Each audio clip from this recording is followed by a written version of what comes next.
मना कर रहे हैं, मैं क्या बोलूँ। आपसे मना किया जा रहा है बताने से। पब्लिक से हम बात करने की कोशिश कर रहे हैं तो भी हमसे कहा जा रहा है कि आप जाइए, इजाज़त लेकर आइए। सारे परेशान नहीं, रोजी रोटी खत्म हो जाती है, दहशत की वजह से कोई घर से बाहर निकलता नहीं है। आरएमएल अस्पताल दिल्ली का प्रतिष्ठित अस्पताल है जहां पर मरीज पहुंचते हैं बड़ी उम्मीदों के साथ, और ऐसे में जब कोरोना काल के आने की आशंका है तो माना जा रहा है कि अस्पतालों को अब पर्याप्त इंतजामात कर लेने चाहिए। एम्बुलेंसेस का इमरजेंसी में आने का सिलसिला जारी है, हालांकि अभी ये कोरोना के कारण नहीं है क्योंकि कोरोना के गिने चुने मामले ही फिलहाल नजर आ रहे हैं देश में, लेकिन फिलहाल अस्पताल कितने तैयार हैं कोरोना से लड़ने के लिए, आज आरएमएल अस्पताल से यही परिस्थितियां हम जानने की कोशिश करेंगे। मनोहर लोहिया अस्पताल के बाहर इस वक्त मेरी मौजूदगी है। हम यहां पर कुछ देर पहले पहुंचे हैं अस्पताल की परिस्थितियों का जायजा लेने के लिए कि कोरोना को लेकर यहां पर कितनी तैयारियां की गई हैं। हम जैसे ही अंदर गए, सिक्योरिटी गार्ड के द्वारा हमें कह दिया गया कि भैया हमारी नौकरी खतरे में आ सकती है, मीडिया वाले अगर इस तरीके से अंदर आ जाते हैं बिना परमिशन के। हमने कहा ठीक है, हम बाहर चले जाते हैं और बाहर से हम यहाँ पर रिपोर्टिंग करते हैं। तो ज़रा आपको दिखा देते हैं, ये आपातकालीन वार्ड है, यानी कि यहाँ पर इमरजेंसी पेशेंट्स आते हैं और कोरोना काल वही काल होता है जब एक मरीज़ को इमरजेंसी होती है और वो अस्पताल के लिए भागता है, और ऐसे में देखिए वो सामने आपातकालीन है और वहाँ पर जो इमरजेंसी के मरीज़ हैं वो आते हैं और एडमिट होते हैं। लेकिन ये देखिए यहाँ से कुछ मरीज़ बाहर आ रहे हैं, इनसे हम बात करने की कोशिश करते हैं। मैम एक बात बताइए, आप अभी अंदर से आ रही हैं अस्पताल से, कोरोना आने वाला है, आपने सुना होगा, आपको लगा अंदर पर्याप्त इंतजाम है अस्पताल में? वैसे देखिए मुझे उसकी तो जानकारी नहीं है, कोरोना आ रहा है ये सुना है, लेकिन मैं अभी हॉस्पिटल्स में हूँ, अंदर तो बहुत लोग मास्क लगाए हुए हैं और अपनी सेफ्टी का ध्यान रखे हुए हैं। अंदर सबने मास्क लगाया हुआ है, अपना ख्याल रख रहे हैं, ठीक है। अस्पताल के हालात ठीक है, मरीजों को सही तरीके से बेड मिल रहे हैं? हाँ बिल्कुल अच्छी तरह से देखा जा रहा है, क्योंकि मैं कल लेके आई थी इमरजेंसी में और तुरंत ही 3-4 घंटे बाद ऑपरेशन हो गया है। बहुत अच्छे से डॉक्टरों ने कवर किया एकदम से और देखा, और ऑपरेशन उनका सीरियस हालत थी और ऑपरेशन हुआ है। अंदर से आ रहे हैं, इमरजेंसी से आ रहे हैं? यहीं से आ रहे हैं। अच्छा ये बताइए कि अस्पताल में अगर मानिए कोरोना जैसे हालात उत्पन्न होते हैं तो पर्याप्त इंतजाम दिखाई देते हैं? आप अंदर से आपने देखा होगा अस्पताल को। मैं तो इमरजेंसी में रहता हूँ, इमरजेंसी में मेरा भतीजा। क्या कह रहे हो? इमरजेंसी रहता हूँ मैं। इमरजेंसी जाते हो तो इमरजेंसी में हालात हैं अगर कोरोना जैसी स्थितियाँ आती हैं? इमरजेंसी में कुछ नहीं है ऐसा, कोई पर्याप्त इंतजाम नहीं है। हम आपको यहाँ की और भी तस्वीरें दिखाने की कोशिश करेंगे। हम उम्मीद करते हैं कि यहाँ से जितनी आवाज़ें हो सकें वो हम आप तक पहुँचाएं, लेकिन फ़िलहाल ये राम मनोहर लोहिया अस्पताल है जहाँ पर मरीज़ बड़े उम्मीदों के साथ आते हैं, और ऐसे में एक सरकारी अस्पताल होने के नाते यहाँ पर एक बहुत बड़ी जिम्मेदारी आ जाती है कि कोरोना काल जैसे माना जा रहा है कि आ सकता है तो अस्पताल पर्याप्त इंतजामात करे। सर अभी आप अंदर से आ रहे हैं इमरजेंसी से, ये बताइए कि कोरोना को लेकर अंदर किस तरीके के इंतजाम किए गए हैं? कोरोना के लिए मास्क लगा कर बता रखे हैं अंदर में। हाँ जी, मास्क के लिए ज़्यादा बताते हैं सर। मास्क पहना है सबने? अंदर में तो है पहना हुआ, पर लेकिन हम अंदर में नहीं थे, हम पीछे की साइड से आ रहे हैं क्योंकि वो अंदर में जाने नहीं दे रहे थे ना उस साइड से हमारे को। तो बेड्स का इंतजाम है अंदर अच्छे तरीके से, सबको मरीजों को मिल रहे हैं बेड्स? बेड तो मिल रहेंगे, साथ में स्ट्रेचर के भी बाहर से देते हैं। हाँ वैसे कोई दिक्कत नहीं है, सही है। हमारा डिस्चार्ज मिला है, बहुत अच्छा ट्रीटमेंट हुआ है हमारा। क्या हुआ था आपको? हमारे बच्चे का लिंग्स में पानी भर गया था, तो उसके वजह से उसकी क्लोटिंग थी, तो 1 महीने से यहाँ पे इलाज चल रहा था उसका, बिल्कुल बेस्ट है, आज डिस्चार्ज मिला है। चलिए उम्मीद करते हैं आपका परिवार स्वस्थ रहे। और आरएमएल अस्पताल है दिल्ली का सबसे बड़ा अस्पताल जहाँ उम्मीद करके मरीज पहुँचते हैं, और ऐसे में कोरोना से पहले क्या पर्याप्त इंतजाम है यही हम जानने की कोशिश कर रहे हैं। शुक्रिया हमसे बात करने के लिए, धन्यवाद। राम मनोहर लोहिया अस्पताल में हम पहुँचे हैं ये जानने के लिए कि कोरोना के कैसे हालात हैं, मगर देखिए आलम यूँ है कि हमें कहा जा रहा है कि आप लोग जाइए और इजाज़त लीजिए तब आपको अस्पताल के भीतर एंट्री मिलेगी। निश्चित तौर पर ऐसी पाबंदियां हो सकती हैं, लेकिन इसके आगे यहाँ आम पब्लिक से हम बात करने की कोशिश कर रहे हैं तो भी हमसे कहा जा रहा है कि आप जाइए, इजाज़त लेकर आइए। अब ये सोचने का विषय है कि आखिर अस्पताल के प्रांगण में हम वार्ड में नहीं घुस रहे हैं, हम किसी और से बात नहीं कर रहे हैं, अस्पताल के बाहर लोगों से जो पेशेंट्स आते हैं उनसे बात करने की कोशिश कर रहे हैं, हमें बात नहीं करने दी जा रही है। हालांकि अब हम कोशिश करते हैं आगे जाकर परमिशन लेने की, अगर हमें परमिशन मिलती है तो ठीक है, वरना हम आपको आगे आगे क्या होता है इसके बारे में भी जानकारी देंगे। अस्पताल के अंदर से आए, हाँ नहीं वो मना कर रहे हैं, मैं क्या बोलूँगा। आपसे मना किया जा रहा है बताने से। देखिए जो पेशेंट्स बाहर आते हैं आरएमएल से, उनको बयां करते हैं कि किस तरीके से अस्पताल के भीतर की जो व्यवस्थाएं हैं वहाँ पर लोगों को भर भर कर गधे घोड़ों की तरह मरीजों को रखा जाता है। और अब हमने जब कोशिश की कि कोरोना से पहले जो हालात हैं अस्पताल के अंदर जाकर वो मालूम किए जाएं, तो हमें कह दिया गया कि जाइए परमिशन लेकर आइए। फिर हम बाहर आ गए, हमने कोशिश की कि बाहर जो पेशेंट्स हैं हम उनसे बात करें, लेकिन फिर भी हमें कहा गया कि आप जाइए परमिशन लेकर आइए। अब ज़रा हम परमिशन, ये जो परमिशन वाला एक पेज फंस जाता है अब जब आप किसी अस्पताल में पहुँचते हैं और हमें ये कह दिया जाता है कि किसी सिक्योरिटी गार्ड की नौकरी ना चली जाए, क्योंकि आप लोगों को परमिशन लेकर अंदर आना है। तो हम आज कोशिश करेंगे वही परमिशन लेने की जो एक अस्पताल में जाने के लिए मीडिया को लेनी पड़ती है। और जो मरीज आते हैं यहाँ पर, जिन्हें परेशानी का सामना करना पड़ता है, उनकी आवाज़ जब मीडिया से दूर रखी जाती है तो आखिर वो कौन सी महत्वपूर्ण परमिशन है जिसे हमें लेना होगा। आइए चलते हैं, गेट नंबर 1 से हमें कहा गया है कि आप जाइए परमिशन लेकर आइए। कोशिश करते हैं हम परमिशन लेने की, लेकिन अगर परमिशन नहीं मिलती है तो वापस यहीं पर आएंगे, इनसे सवाल पूछेंगे कि आखिर मरीजों से हमें बात क्यों नहीं करने दी जा रही है। एम्बुलेंस तब काम आती है जब कोई मरीज़ बहुत ज़्यादा आपातकालीन स्थिति में होता है, एम्बुलेंस ही होती है जो उसे फटाफट अस्पताल पहुंचाती है। ऐसे में बताइए, कोरोना आ गया है, अब पहले जब कोविड का समय आया था तब ये एम्बुलेंस लेकर दौड़ना पड़ता होगा हर मिनट आप लोगों को। अब फिर से कोरोना आने वाला है, माना जा रहा है कोरोना के मामले फिर से बढ़ने लगे हैं, क्या कहना चाहेंगे? देखिए, पहली बात तो ये है कि पिछले वाली कोरोना में मैं घर चला गया था। अच्छा, अब जो कोरोना आया है ये है डी फ्रीजर गाड़ी, ओनली फॉर डेड बॉडी। तो पेशेंट का कोई मेरा मैटर ही नहीं है, तो मैं बहुत कम ही लेके जाता हूँ। बाकी ये लोग हैं पेशेंट वाले, लोकल वाले। अच्छा, ये जो पेशेंट आने वाला है जल्द, आपने सुना होगा, आप लोग एम्बुलेंस चलाते हैं, तो अब जब पिछली बार जब कोरोना आया था तब किस तरीके से आपने एम्बुलेंसेस का प्रयोग किया था, कितने मरीज़ एक दिन में जाते थे, और अब जब नया फिर से लग रहा है कि कोरोना आएगा और केसेस बढ़ रहे हैं कई शहरों में, तो किस तरीके के इंतजाम है आप लोगों के? सब चीज़ का इंतजाम है, ऑक्सीजन से लेकर आईसीयू गाड़ी, सब चीज़ें जैसी हम पे व्यवस्था बनेगी वैसे हम करेंगे। लेकिन देखिए, आप लोगों को सल्यूट है, क्योंकि जो एक एम्बुलेंस चालक होता है उसके लिए, उसके ऊपर जिम्मेदारी होती है कि जल्द से जल्द वो मरीज़ को अस्पताल पहुंचाएं। और कोरोना जैसे वक्त में जहां पर आपको पीपीई किट पहनकर पूरा और अस्पताल पहुंचाना है, जल्दी से जल्दी काम करना है, तो आप लोग किस तरीके से अपना ख्याल रखते हैं ऐसे वक्त में?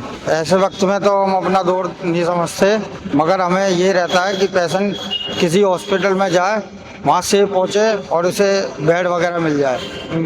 आरएमएल में मिल जाते हैं बेड, अगर मानिए कोई ज़्यादा ऐसी विषम परिस्थिति आती है, ज़्यादा केसेस आते हैं? पिछले साल कोरोना में इतनी मारामारी थी कि कोई भी पेशेंट हम ले जा रहे थे, हॉस्पिटल में नहीं ले रहे थे, और एक से दूसरे हॉस्पिटल, दूसरे से तीसरे हॉस्पिटल, सब हॉस्पिटल वाले परेशान कर रहे थे, रेफर कर दिया जा रहा था। रेफर कर दिया जा रहा था। मगर अब सारे हॉस्पिटलों में सब चीज़ की सुविधा हो गई है। अब पेशेंट लिया जाएगा और पेशेंट के आधार पर उसे ट्रीटमेंट भी मिला जाएगा। आपको लगता है कि अब की बार पर्याप्त तैयारियां पहले ही कर ली गई? पूरी तैयारी है, तरफ से दिल्ली में पूरी तैयारी है। ठीक है, बहुत बहुत शुक्रिया हमसे बात करने के लिए सर। परिस्थितियाँ आती हैं तो एक एम्बुलेंस में किस तरीके के इंतजाम किए जाते हैं वो हम आपको दिखाने की कोशिश करेंगे। कैमरा पर्सन को कहेंगे नीचे दिखाइए।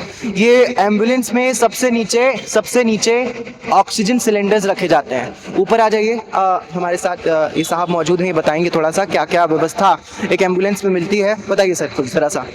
ये बेड है, ऑक्सीजन की सुविधा है, हाँ, जो पेशेंट ट्रांसफर ले जा सकते हैं सिर्फ ऑक्सीजन पे। आईसीयू गाड़ी अलग होती है, आईसीयू गाड़ी अलग होती है, ये अपने पेशेंट ट्रांसफ़र के लिए है। पेशेंट ट्रांसफ़र, इसमें कोरोना के मरीज़ नहीं जाते हैं? इसमें जाते हैं, जो है ऑक्सीजन, कोरोना में ऑक्सीजन की ज़्यादा होती है, हाँ, तो ये एक तरीके से अपने पास जो गाड़ी है कोरोना के लिए ही है एक तरीके से। ठीक है, तो मतलब इसका प्रयोग हुआ था, लेकिन बार बार इसको फिर कोरोना वाला जैसा अगर समय होता है जब बार बार आप मरीजों को लेकर आ रहे हैं, लेकर जा रहे हैं, तो साफ भी करना रहता होगा गाड़ी को बार बार? हाँ, सब सैनिटाइजर होती है गाड़ी, सैनिटाइजर करके गाड़ी चलाते हैं। बिल्कुल, ये एम्बुलेंस है, मात्र इसे गाड़ी ना समझें कि वो एम्बुलेंस है जिससे रास्ता देने के लिए सारी गाड़ियां पीछे हट जाती हैं ताकि जो मरीज़ है उसकी जान को बचाया जा सके। और ऐसे में कोरोना जैसे वक्त में ये जो फ्रंटलाइन वर्कर्स हैं, चाहे हमारे डॉक्टर्स हों, चाहे एम्बुलेंस के ड्राइवर्स हों, उन सब ने एक अहम भूमिका निभाई थी। ऐसे में आप लोगों को सैल्यूट है सर। और ये पर्याप्त तैयारियां इस एम्बुलेंस में जो की जाती हैं वो हमने आपको दिखाई। हम मौजूद हैं राम मनोहर लोहिया अस्पताल के सामने। अस्पताल के भीतर बेशक हमें नहीं जाने दिया, लेकिन अस्पताल के बाहर ये जो एम्बुलेंस वाले हैं ये डट कर खड़े हैं कि अगर कोई भी परिस्थिति आती है, विषम परिस्थिति आती है कोरोना जैसी, तो हम उसे जवाब देने के लिए, उससे लड़ने के लिए तैयार हैं। तो दिल्ली के आरएमएल अस्पताल से हमने जाना कि कोरोना को लेकर कितने हैं इंतजामात। बेशक हमें अस्पताल के भीतर जाने से मना किया गया, रोका गया, लेकिन फिलहाल चलिए कनॉट प्लेस आपको लिए चलते हैं, जहां से हमारी संवाददाता खुशी इस वक्त हमारे साथ जुड़ रही है। खुशी, हमने राजीव चौक में आप मौजूद हैं, पटेल चौक से आरएमएल की तस्वीर तो दिखा दी है, लेकिन राजीव चौक में, वहाँ कनॉट प्लेस में लोग क्या सोच रहे हैं, वहाँ की तस्वीरें दिखाइए। तो इस वक्त मैं रिपोर्ट कर रही हूँ राजीव चौक यानी सीपी से। और जैसा कि अभी वैभव ने आपको बताया कि कोरोना के जो केसेस हैं वो लगातार बढ़ते हुए नज़र आ रहे हैं। और अगर मैं आज ही की बात करूं तो आज ही गाज़ियाबाद में 4 नए केसेस मिले हैं और वहीं दिल्ली में भी कई नए केसेस देखे गए हैं। तो हमारे साथ यहाँ पर भैया मौजूद हैं, क्या कहना चाहेंगे आप? कोरोना फिर से आ रहा है? जी आ रहे हैं, बाकी ना आते तो अच्छा है। हम लोग का बनने की अच्छा रहते हैं, हमारे खाने में अच्छा है। क्या खबरें सुनी आपने कोरोना से रिलेटेड? अभी कोरोना में तो यही सुने हैं कि भारत में 30 आया है, इटली में जाके 3000 के पार हो गया है। ना आते हैं यहाँ तो भारत में अच्छा आदमी रहता, और यही है। तो सरकार पर्याप्त चीज़ें कर रही है अभी हॉस्पिटल को लेकर? सरकार तो बहुत अच्छा है, सरकार करेंगे आगे। तो पिछली बार से ज़्यादा खतरनाक आएगा इस बार, क्या लग रहा है? अभी तो हम नहीं बताएंगे, केसेस बढ़ते हुए नजर आ रहे हैं, क्या लग रहा है? ये तो हम नहीं बताएंगे कि अब ज़्यादा आएगा या कम आएगा। तो इस बार भी गो कोरोना गो के नारे लगते हुए नजर आएंगे फिर से देश में? जी चलिए, बहुत बहुत शुक्रिया।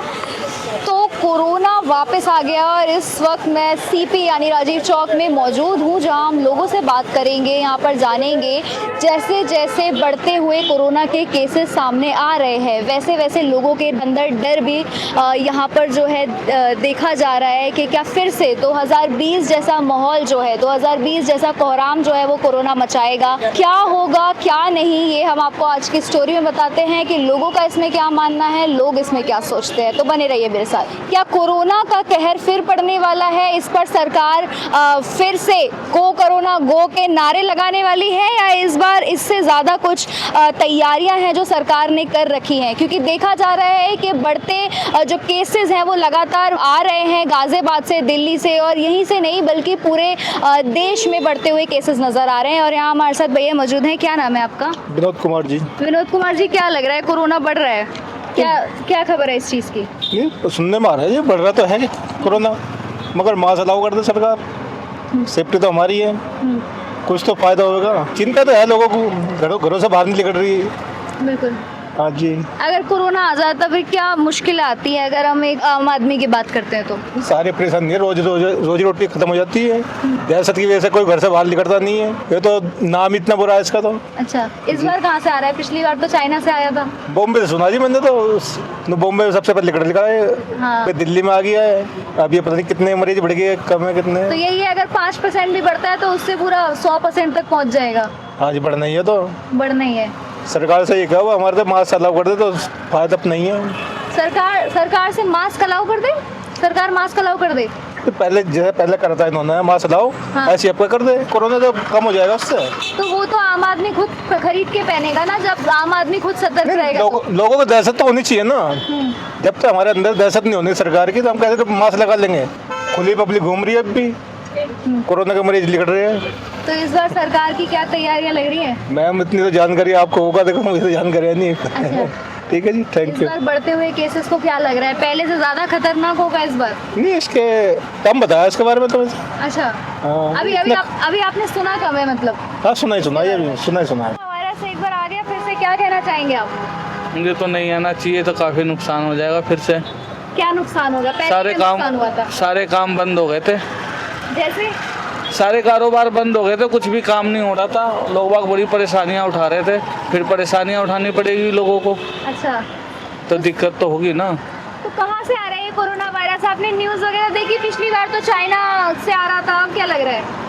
पता नहीं मैडम ये कहाँ से आ रहा है और क्या हो रहा है, क्यों आ रहा है और किस वजह से आ रहा है। ये तो बीजेपी की सरकार में ही ज़्यादातर आता है, पहले तो नहीं आ रहा था। बीजेपी सरकार में ज्यादा आता है? हाँ, तो मतलब ये सरकार की गलती है? नहीं सरकार की गलती तो नहीं है, पता नहीं क्यों आ रहा है, ये तो खुद नहीं समझ आ रहा ना हमें भी। जब से भी नोटबंदी हुआ है, जब से तो देश का वैसे ही बेड़ा गर्क हो रहा है, काम धंधे वैसे ही ख़त्म हो रहे हैं, और आज अब फिर आ रहा है तो फिर लोग बाग मरेंगे भूखे। काफ़ी लोग ऐसे, अगर कोरोना वायरस आया था कितने लोग भूखे मरते हैं, इतना बुरा हाल हो जाता है। आप देखो ना, अगर फिर से आ रहा है तो फिर से बुरा हाल होगा लोगों का, गरीब आदमी तो मर जाएगा। अगर किसी को सर्दी खांसी आ गई, कुछ भी आ गई, तो वो वैसे ही मर जाएगा। वो सरकारी हॉस्पिटल में नहीं जाना चाहता, प्राइवेट में उसके तो घर बिक जाएंगे, बर्बाद हो जाएगा वो तो। बिल्कुल। तो समस्या तो है ही। जैसे सरकार ने पिछली बार पूरी तैयारी रखी थी, इस बार क्या लग रहा है? अब कुछ नहीं कह सकते अभी तो। जिस हिसाब से कोरोना वायरस इतनी तेजी से फैल रहा है, आज ही अगर देखा जाए तो गाजियाबाद में 4-5 केसेस और दिल्ली में भी देखे गए हैं। तो वो तो बढ़ता ही रहेगा फिर तो। तब तो गवर्नमेंट को करनी चाहिए ना, इसके लिए कुछ तो सुविधा करे, कुछ तो करेगा। ऐसा नहीं है ना कि लॉकडाउन लगा देगा तो सारे बेकार हो जाएंगे, जो काम कर रहे वो भी बेरोजगार हो जाएंगे, मार्केटें बंद हो जाती है, सब कुछ ठप हो जाता है काम सारे। तो सबसे ज्यादा असर मार्केट पे पड़ता है। मार्केट पे पड़ता, हम लोगों पे पड़ता है सर। लोग वहाँ घर से ही नहीं निकलते, गरीब आदमी तो निकलता भी है, पैसे वाले तो वैसे ही नहीं घर से निकलते, उनको तो भनक आ गई कि कोरोना वायरस आ रहा, वो वैसे ही नहीं निकलेंगे। सारी मार्केटें बंद हो जाएगी, सबका कारोबार खत्म हो जाएगा फिर। लेकिन वो तो वैक्सीनेशन भी तो करवाई थी तो मैडम सबने तो लगवाया वैक्सीनेशन, सबने तो लगवा ही रखा है, कोई भी उसके तो बिना तो चल ही नहीं रहा, सबके हो रहा है वो तो। अब देखो वैक्सीनेशन लगवा ली तो अब डर कम लग रहा है? डर तो क्या कम लगा, लोग तो फिर भी मर ही रहे, जिसको मरना हो तो मरेगा ही ना, अब उससे क्या होगा। बिल्कुल बिल्कुल नहीं समझे। अब कोरोना वायरस अब आ रहा है, अब बताओ फिर लोगों को फिर कितनी समस्या होगी। लोग वक्त पहले ही बेरोजगारी से मर रहे हैं और बेरोजगार हो जाएंगे, लोगों की तो पहले ही हालत खराब हो रही है और बुरा हाल हो जाएगा लोगों का। क्या लग रहा है कि इस बार कोरोना फिर से वापस आने वाला है? क्या क्या तैयारियां इस बार सरकार करेगी? क्या पिछली बार से ज़्यादा अधिक खतरनाक इस बार कोरोना होने वाला है? पहले बार जब आया था वेव 1 एंड वेव 2, तब हमारे पास वैक्सीन नहीं थे, बट इस बार हमारे पास ऑलरेडी 2 वैक्सीन ऑलरेडी लग चुके हैं and hopefully 90% of the India has been double vaccinated. So इस वजह से मुझे तो नहीं लगता कि फिर से उतना वर्स कंडीशन हो सकता है, बट येट अभी केरल में बहुत सारे केसेस बढ़ रहे हैं। कल इनफैक्ट गुड़गांव में भी एक केस ऑब्जर्व हुआ। So let's see what happens. आप क्या जानते हैं कोरोना के बारे में? कितने केसेस अभी तक, अभी जैसे कि दिल्ली में देखा गया है, तो जैसे कि आपने भी मास्क नहीं लगा रखा है, क्या कहना चाहेंगे आप? होपफुली अभी तक तो उतने ज़्यादा नहीं बढ़े, बट 150 केसेस एक्टिव थे जो मैंने लास्ट चेक किया था, एंड होपफुली जैसे ही बढ़ते हैं हम मास्क लगाना फिर से स्टार्ट कर देंगे। सरकार से क्या मांगे हैं? सरकार से क्या आप चाहते हैं कि अभी सरकार करे? जैसे कि कुछ लोगों का कहना है कि सरकार ने अभी मास्क जारी नहीं किए हैं। मेरे हिसाब से मास्क फ्री ऑफ कॉस्ट जो मास्क पहले बांट रहे थे वो अभी भी बांटने चाहिए। ऑल्सो सैनिटाइजेशन का जो प्रोसेस था वो भी इंक्लूड कर सकते हैं। लाइक पहले जैसे कोविड के सीन में था कि हर एक एंट्री गेट से सैनिटाइजेशन का पार्ट था, तो वो भी कर सकते हैं आप। क्या लोग इस चीज़ से वाकिफ हैं कि कोरोना आ रहा है? कई लोग एक फेक न्यूज़ भी बता रहे हैं कि सिर्फ मीडिया इस बात को फैला रही है। जी हाँ, जब मैंने भी कोरोना के बारे में सुना था मुझे भी ये फेक न्यूज़ लगा था, बट जैसे कि हम देख सकते हैं कि जैसे इंक्रीज ऑफ केसेस हो रहे हैं तो prevention is better than cure. तो हमें सतर्क रहना चाहिए इससे पहले कि टाइम चला जाए। क्या आपको लगता है कि सरकार भी इसकी फुल तैयारी में है? जी हाँ, बिल्कुल, सरकार भी इसके फुल टू प्रूफ तैयारी पे है। बिकॉज मैंने जहाँ तक अभी ऑब्जर्व किया है, अभी मैं नोएडा से आ रहा था तो वहाँ पे जगह जगह पे सैनिटाइजेशन कर रही है सरकार, और जगह जगह पे ट्रक के थ्रू बहुत सारे इन्वायरमेंट को अभी पोल्यूशन मुक्त कर रही है। तो ये सारे प्रिवेंटिव मेजर्स हैं। आप क्या लोगों को कहना चाहेंगे? क्या ऐसा संदेश देना चाहेंगे आने वाले समय के लिए? अब पछता के क्या हुए जब चिड़िया चुग गई खेत। तो इससे पहले कि हम बहुत ज़्यादा पछताएं और वापस से वैसा कंडीशन ना आए, हम आत्मनिर्भर भारत बनते हैं ना, खुद की जिम्मेदारी खुद उठाते हैं ना, तो हमें खुद ही सक्षम बनना पड़ेगा अपने जिम्मेदारियों के प्रति। हमें खुद सोशल डिस्टेंसिंग करना पड़ेगा और खुद मास्क लगाना पड़ेगा। चलिए बहुत बहुत शुक्रिया। क्या नाम बताया आपने? मेरा नाम अंशुमन है। धन्यवाद अंशु। धन्यवाद। क्या लग रहा है? तो गवर्नमेंट को देखना पड़ेगा। ये वही होगा, पब्लिक को लॉकडाउन लग जाएगा और क्या होगा, गरीब आदमी सब परेशान होंगे फिर से। तो गवर्नमेंट को चाहिए कि अगर इस टाइम पे केसेस बढ़ रहे हैं तो पब्लिक को जो फैसिलिटी प्रोवाइड करे, हॉस्पिटल वगैरह में जो बेड वगैरह, वो आदमी लास्ट में जब एकदम से सब आ जाएगा उस टाइम पे करने से क्या फ़ायदा। अभी स्टार्टिंग है ना, तो उनको चाहिए कि जो पब्लिक को बताएं, पब्लिक को जागरूक करें कि ये सब। नहीं, थोड़ा विस्तार से बताइए कि सरकार से क्या उम्मीदें हैं, क्या करना चाहिए अभी सरकार से? तो 1% उम्मीद नहीं है। अच्छा, सीरियसली ये तो आप भी बता सकते हैं, बट आप बोलेंगे नहीं। नहीं आपको भी नहीं, आप भी इंडिया में रहते हैं, मैं भी इंडिया में रहता हूँ। क्या आपको नहीं पता है गवर्नमेंट क्या कर रही है? आपको भी तो पता है। तो मेरे बोलने से बेहतर है कि आप खुद ही ये चीज़ें पब्लिक को बताएं तो ज़्यादा बेस्ट रहेगा। बट मेरे हिसाब से कि जो से हम लोगों ने लास्ट टाइम देख रखा है कि कोविड की वजह से पब्लिक कितनी परेशान हुई थी, तो ये चीज़ ना करके अलाउड नहीं किया यहाँ अभी तक मास्क अलाउ नहीं किया। अलाउड करना चाहिए ना। पहले गवर्नमेंट को पता है कि जब ये बीमारी आने वाली है, इससे पहले इतनी मौतें हो चुकी हैं, तो गवर्नमेंट को अलाउड करना चाहिए, नहीं अलाउड करना चाहिए। तो ये गवर्नमेंट कब अलाउड करेगी? जब अभी 23 केस आए दिल्ली में, जब 23,000 हो जाएंगे तब अलाउड करेगी गवर्नमेंट। अच्छा, गवर्नमेंट को अभी अलाउड करना चाहिए ना कि मास्क लगा के चलो पब्लिक पैलेस में। बंदा सारा यहाँ ऐसे घूम रहे हैं सारे लोग, अगर किसी एक को होगा तो सबको हो जाएगा। सही बात। इससे मेन चीज तो बिजनेस से फर्क पड़ रहा है। तो क्या लग रहा है इस बार पिछली बार से ज़्यादा तेजी से बढ़ेगा या ज़्यादा खतरनाक होगा? या तो गवर्नमेंट को पहले से सचेत है बंदा, पहली बार था, कोई भी चीज़ दोबारा नहीं कर सकते हैं। ये चीज़ तो गवर्नमेंट ही अच्छे से बता सकती है, क्योंकि गवर्नमेंट के पास में मार्केट में काम नहीं है। हमारा टेलर का काम है, लेडीज़ कपड़े बनाते हैं, वर्दी बनाते हैं, CRPF में झड़ोदा कलाम। काम नहीं है भाई, ऑटो वाला खड़ा है, बता दे सच में कोई भी काम मार्केट में हो तो काम नहीं। प्रति आय व्यक्ति में इंडिया इतना पीछे हो गया है ना, 45 साल में सबसे ज़्यादा बेरोजगारी इंडिया में अभी है। पासपोर्ट की रैंक गिर गई, तो सब देख रहे तो गवर्नमेंट और कितना डॉलर बढ़ते ही जा रहा है देखें तो इस हिसाब से तो इंडिया तो ऐसे गड्ढे में जा रही है ना। सब बंदा परेशान है, गवर्नमेंट तो गड्ढे में जा रही है। गवर्नमेंट का क्या है कि बस गवर्नमेंट कहती है टैक्स भरो, RTI कहाँ से भरेगा? जब इनकम होगी तभी तो इनकम टैक्स भरेगा, जब इनकम ही नहीं होगी तो इनकम टैक्स कहाँ से भरे? ये बात, सेल टैक्स तो हम देते हैं। आप लोगों को क्या कहना चाहेंगे? जो लोग हैं वो खुद ही सतर्क रहें। अगर देखिए, सबसे बड़ी बात है कि अगर आदमी कोई भी हो जो फ्यूचर में अपना अभी मैं अपने बारे में ना सोचकर फ्यूचर जो हमारे आने वाली जो पीढ़ी है उनके बारे में अगर नहीं सोचेंगे कि यार मैं अपने ही तक सोचूंगा ना कि यार मैं घूम लूँ, टहल लूँ, परिवार पेड़ खत्म हो जाए मेरे से, क्या मैं अपनी ज़िंदगी जी लूँ। गवर्नमेंट का क्या है कि गवर्नमेंट अभी का अपना देख रही है, फ्यूचर में जो हमारी जो पीढ़ी नेक्स्ट आने वाली उनको नहीं देख रही है कि पॉल्यूशन बढ़ रहा है या इतना महंगाई बढ़ रही है। तो इस बारे में है कि गवर्नमेंट को ये सब करना चाहिए कि आने वाला जो भविष्य है भी, तो वो भी तो सोचना चाहिए कि हमारे जो पूर्वज हमारे लिए क्या छोड़ के गए। ये सब चीज़, महंगाई इतनी छोड़ के गए, ये सब चीज़ हमारे लिए, पॉल्यूशन छोड़ के गए। ये सोने की चिड़िया होती थी, तभी इंडिया सोने की चिड़िया होती थी। आज पीतल की भी चिड़िया नहीं बची। कौन खा गया? नेता खा गए सारे, चाहे वो कांग्रेस हो चाहे BJP हो। मेरा नाम अली अरसलान है, मुसलमान हूँ। अच्छा, लेकिन मुसलमानों को पीछे करने वाली कांग्रेस। 60 सालों में देश आज़ाद हुआ। BJP तो अभी आई है, BJP को हमने वोट नहीं दिया, लेकिन कांग्रेस को तो हमने वोट दिया। कांग्रेस ने हमारे लिए क्या करा? कुछ नहीं करा। तो ये सब चीज़ें हैं, मतलब देश गड्ढे में जा रहा है। आने वाली पीढ़ी जो है वो हम लोगों से बोलेगी कि हमारे जो पूर्वज थे हमारे लिए कुछ नहीं छोड़ के गए। तो यही है कि हम लोगों के ऊपर गाली तो पड़ेंगी। ये चाहिए कि गवर्नमेंट को बंदे की इनकम बढ़ाने की सोचनी चाहिए, तो फ्री नहीं देना चाहिए कोई चीज़। हमारी जब इनकम होगी तो हम फ्री लेने के लिए आगे दौड़ेंगे नहीं। सिंपल सी बात है। अब आप फ्री लेने के बाद अनाज बांट रहे हैं 10 किलो, अरे क्यों बांट रहे हो भाई? क्यों फ्री में दे रहे हो? करो ना, हमारी सीधी बात बंद करो ना। मैंने अंकल क्या बोला इनको कि गवर्नमेंट को इनकम ऑफ सोर्स बढ़ानी चाहिए पब्लिक की। और हमारी इनकम होगी तो होनी चाहिए। पैसा हमारे पास होगा, हम फ्री क्यों लेंगे कोई चीज़? अंकल जी ऑटो चलाते हैं, सिंपल सी बात है। आप सच बताना, मार्केट में काम है अभी? बिल्कुल कम नहीं है, 0% नाम पर है। अब जो मिडिल क्लास बंदा है जो डेली कमाता है वो क्या करेगा इस समय?